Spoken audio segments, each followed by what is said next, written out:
Johnny master వ్యవహారంలో ఇవాళ ఉప్పరపల్లి కోర్టులో నార్సింగి పోలీసులు పిటిషన్ వేయబోతున్నారు. జానీ మాస్టర్ను 10 రోజుల కస్టడీకి కోరబోతున్నారు పోలీసులు. కస్టడీలో కీలక విషయాలను రాబడతామంటున్నారు.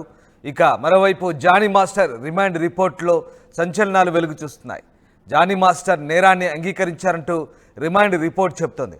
2019లోనే బాధితురాలు జానీ మాస్టర్కు పరిచయమైనట్టుగా చెప్తున్నారు.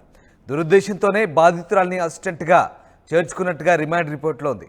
2020 జనవరి 20న ముంబైలోని ఓ హోటల్లో బాధితురాలిపై లైంగిక వేధింపులు చేసినట్టుగా రిమాండ్ రిపోర్ట్లో నమోదైంది.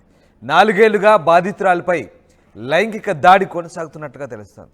విషయం బయటికి రావద్దంటూ బాధితురాలికి బెదిరింపులు కూడా వచ్చినట్టుగా తెలుస్తోంది.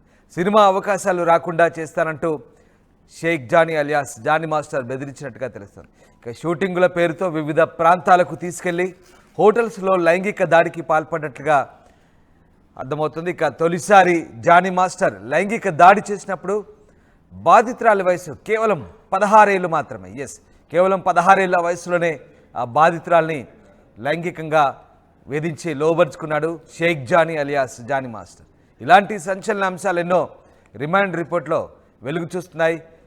షేక్ జానీ అలియాస్ జానీ మాస్టర్ మీరు చూస్తున్న దృశ్యాలు షేక్ జానీవే. అతను పోలీసుల వ్యాన్లో తీసుకెళ్తున్నప్పుడు ఆ దృశ్యాలు. మొహానికి మాస్క్ పెట్టుకున్నాడు, క్యాప్ పెట్టుకున్నాడు. సినిమాల్లో కొరియోగ్రాఫర్గా చేస్తూ అలాగే రియాలిటీ షోలో మనకు కనిపించే ఆ జానీ మాస్టరే ఇప్పుడు మొహానికి గుడ్డేసుకొని మొహం చాటు పెట్టుకొని వెళ్తున్నాడు పోలీస్ వ్యాన్లో. అతడే ఆ జానీ మాస్టర్. నేరాన్ని అంగీకరించాడు. బాధితురాలపై లైంగిక దాడికి పాల్పడ్డట్టుగా రిమాండ్ రిపోర్ట్లో సంచలన అంశాలు వెలుగు చూశాయి. దారుణమైన విషయం ఏంటంటే అమ్మాయిని 16 ఏళ్ల వయసులో కేవలం 16 ఏళ్ల వయసులోనే లైంగికంగా లోబర్చుకున్నాడు.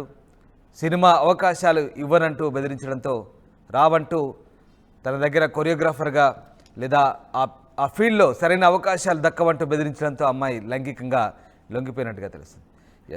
పెట్రిషియా జైన్ అవుతున్నారు. పెట్రిషియా, ఇవాళ ఉప్పరపల్లి కోర్టులో నార్సింగి పోలీసులు పిటిషన్ వేయబోతున్నట్టుగా తెలుస్తోంది. ఎన్ని రోజుల కస్టడీ కోరబోతున్నారు పోలీసులు?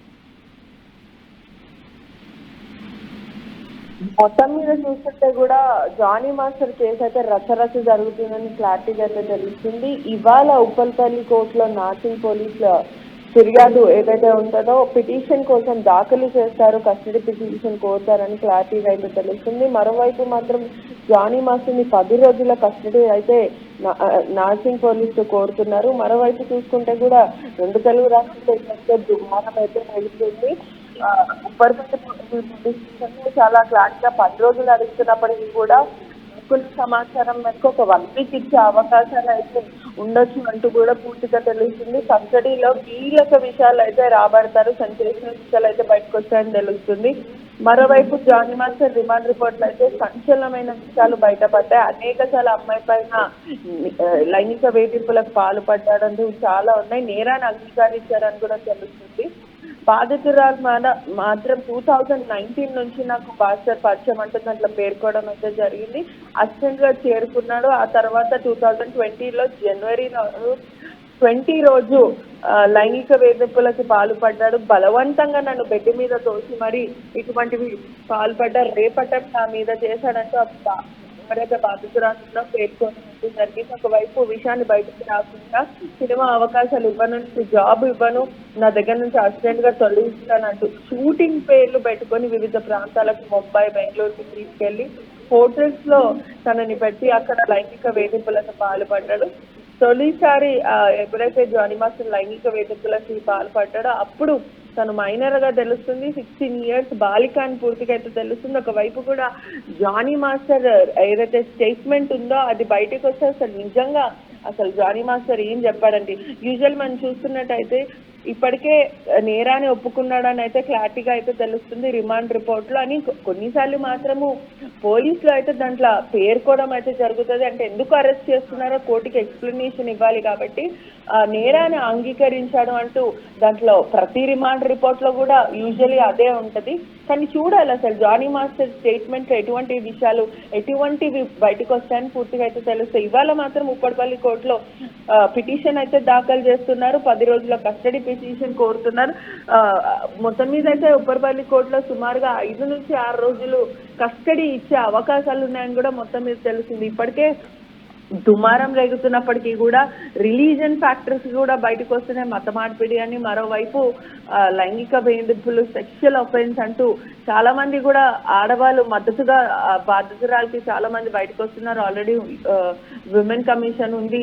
విమెన్ కమిషన్ పూర్తిగా డాన్సర్స్ తో చర్చిస్తుంది. ఏదైతే జానీ మాస్టర్ కి సన్నిహితంగా ఉన్న చుట్టుపక్కల ఉన్న సరౌండింగ్స్ వాళ్ళే కానీ, అసిస్టెంట్ గా చేసిన వాళ్ళే కానీ, ఈ అమ్మాయికి తెలిసిన వాళ్ళు డాన్సర్స్ కానీ అసలు నిజంగా వీళ్ళిద్దరి మధ్యలో రిలేషన్షిప్ ఉండైనా, మ్యూచువల్ కన్సర్న్ ఉండైనా, లేదంటే భయప్రాంతులకు గురి చేసి అమ్మాయిని లోబర్చుకున్నాడు అనే విధంగా పూర్తిగా దర్యాప్తు అయితే చేస్తున్నారు పోలీసులు. ఒకవైపు చూసుకుంటే పోలీసులు, మరోవైపు విమెన్ కమిషన్, మరోవైపు ఛాంబర్, మొత్తం మీద కూడా అందరూ సుమారుగా ఒక 4 అసోసియేషన్ కలిసి ఈ కేసుని ఛేదించే ప్రయత్నం చేస్తున్నారని పూర్తిగా తెలుస్తుంది. Right, yes, thank you Patricia. ఇది ఇవాళ ఉప్పరపల్లి కోర్టులో జానీ మాస్టర్ కస్టడీ కోరబోతున్నారు పోలీసులు. 10 రోజుల కస్టడీ కోరే అవకాశాలు కనిపిస్తున్నాయి.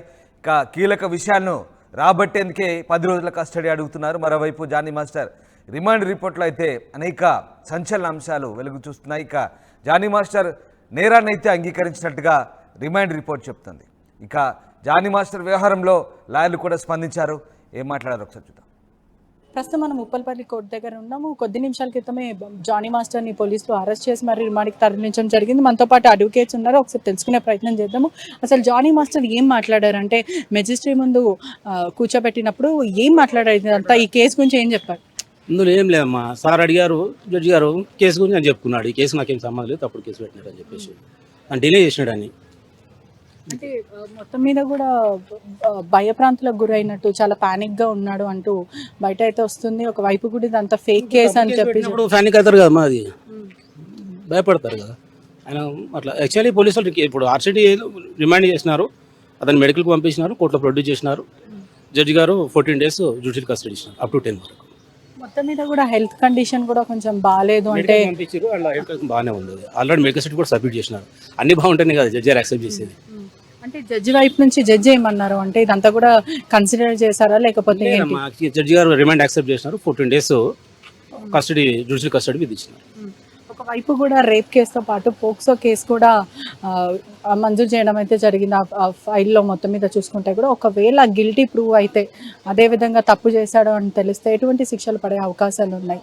ఒకవేళ శిక్షలు పడినప్పటికీ కూడా ఇది ఫేక్ కేసు కింద కూడా, ఒకవేళ తను మహిళ ఎవరైతే బాధితురాలు ఇప్పుడు మనం భావిస్తున్నామో ఇది ఫేక్ కేసుగా ఒకవేళ మంజూరు అయ్యి ఉంటే తనకి ఎటువంటి శిక్షలు పడే అవకాశం, తన మీద ఏమైనా కోర్టు చర్యలు తీసుకుంటారు? గిల్టీ అయితేనా? యాక్చువల్లీ యాజ్ పర్ లా ప్రకారం అయితే లైఫ్ ఓన్ పనిష్మెంట్. ప్రూవ్ అయితే లైఫ్ పడవచ్చు, ప్రూవ్ కాకపోతే అక్విటల్ కూడా కావచ్చు. అది కేసు మెరిట్స్ మీద ఉంటుంది, కేసు ఎవిడెన్స్ మీద దాన్ని డిపెండ్ అయి ఉంటుంది. అసలు జానీ మాస్టర్ మెజిస్ట్రేట్ ముందు కూర్చున్నప్పుడు ఏమన్నాడు, అసలు ప్రధానంగా క్వశ్చన్స్ ఏమన్నా చెప్పాడు, కేసు నాకు సంబంధం లేని చెప్పి తప్పుడు కేసు పెట్టారు. అంటే ఏమని తప్పుడు కేసు అంటే, ఎవరు పెట్టారు దీని వెనకాల, ఇండస్ట్రీయా లేదంటే పొలిటికల్ ఎజెండా, ఇటువంటివి ఏమన్నా ఉండొచ్చు. ఆయన చెప్పింది అయితే ఒప్పుకోలేదు, మీ నేరం నాకు సంబంధం లేని చెప్పినారు. ఒకవైపు కూడా 376 అనేది కూడా పెద్ద కేసు. దాని తర్వాత కూడా ఇటువంటి కేసులు ప్రూవ్ అయితే ఎటువంటి శిక్షలు పడతాయి? లైఫ్ పడుతుంది అమ్మా, ప్రూవ్ అయితే లైఫ్ పడుతుంది. మనం చెప్పడానికి కూడా ఎంత పడుతుంది అని చెప్పడానికి లేదు, లా ప్రకారం అయితే లైఫ్ ఉన్నది. 506 మరియు 323 కేసుల కింద కూడా ఉన్నాయి. ఇవంతా కూడా పరిగణిస్తే ఫేక్ కేసు అని చెప్తున్నారు. 506 వచ్చి రిటర్న్ విత్ దేర్ కాన్సిక్వెన్స్, భయపెట్టి ఇచ్చిండు అని చెప్పేసి. 323 వచ్చేసి సింపుల్ ఇంజరీస్ వితౌట్ వెపన్. అంటే ఈ కేసెస్ అంటే ఇప్పుడు తను ఎవరైతే బాధితురాలు ఉన్నారో తను పూర్తిగా ఎవిడెన్స్ ప్రొవైడ్ చేసిందని అంటారు. ఏ విధంగా ఇప్పుడు చెప్పడానికి లేదు, ఇంకా ఎవరు పోలీసులు ఇంకా చార్జ్ షీట్ ఎవిడెన్స్ ప్రొడ్యూస్ చేయలేదు, ఇంకా చార్జ్ షీట్ ఫైల్ ఇప్పుడు ఏంటో చెప్పడానికి ఉంటారు, ఇప్పుడు ఏం చెప్పడానికి ఉండదు. ఇప్పుడు ఓన్లీ రిమాండ్ చేసినారు, వాళ్ళని అలిగేషన్ వచ్చింది కంప్లైంట్ మీద, అరెస్ట్ చేసి రిమాండ్ చేసినారు, యాక్సెప్ట్ అయింది. యాక్చువల్ అయితే ఉన్నది, యాజ్ అడ్వకేట్గా అయితే చెప్పవచ్చు, ఉన్నది మెరిట్స్ మీద, అది జడ్జి మీద ఆధారపడి ఉంటుంది. సార్ ఇవ్వాలా లేదా అని చెప్పేసి ఆర్గ్యుమెంట్ మీద కన్విన్స్ అయితే సార్ ఇస్తారు, లేదంటే మనం సెకండ్ చేసుకోవాలి, అప్పీల్ ఇవ్వాల్సి వస్తుంది, లేక చార్జ్ షీట్ ఫైల్ అయిన తర్వాత కూడా రావచ్చు. అతని హెల్త్ బాడీ లాంగ్వేజ్ ఎట్లుందంటే, చూస్తున్నట్టయితే మీరు చూసారు కాబట్టి బాడీ లాంగ్వేజ్ అంతా ఎలా అనిపించింది అంటే, యాక్చువల్లీ బిఫోర్ ప్రొడ్యూస్ మ్యాజిస్ట్రేట్ గారు ముందు ప్రొడ్యూస్ చేసే వరకు యాజ్ పర్ సిఆర్పిసి ప్రకారంగా ఆయనను మెడికల్ చెకప్ గురించి హాస్పిటల్ ప్రొడ్యూస్ చేసినాక అన్ని ఫిట్ అయిన తర్వాతనే జడ్జి ప్రొడ్యూస్ చేస్తారు, తర్వాతనే రిమాండ్ యాక్సెప్ట్ అవుతుంది. మనం అది ఇంకా ఎవిడెన్స్ ఇంకేం చెప్పడానికి లేదు. జడ్జి గారు ఆ సాటిస్ఫై అయితే ఎన్ని రోజులు ఇవ్వచ్చు అని చెప్పి మనం చెప్పడానికి ఉండదు, ఆర్డర్ వస్తుంది. అంటే కుటుంబానికి సంబంధించిన వాళ్ళు ఎవరైనా మాట్లాడే ప్రయత్నం చేశారా? వాళ్ళ భార్య వచ్చింది మేడం, వాళ్ళ భార్య వచ్చింది అంత అంత ఇంకో వాళ్ళ భార్య తప్ప ఇంకెవరు ఏం రాలేరు. వాళ్ళ భార్య కూడా ఇదంతా తప్పుడు కేసు అని చెప్పి చెప్తుంది. వాంటెడ్లీ ఇదంతా ప్లాన్ తోటి చేసారు, ఇదంతా ఇంజన్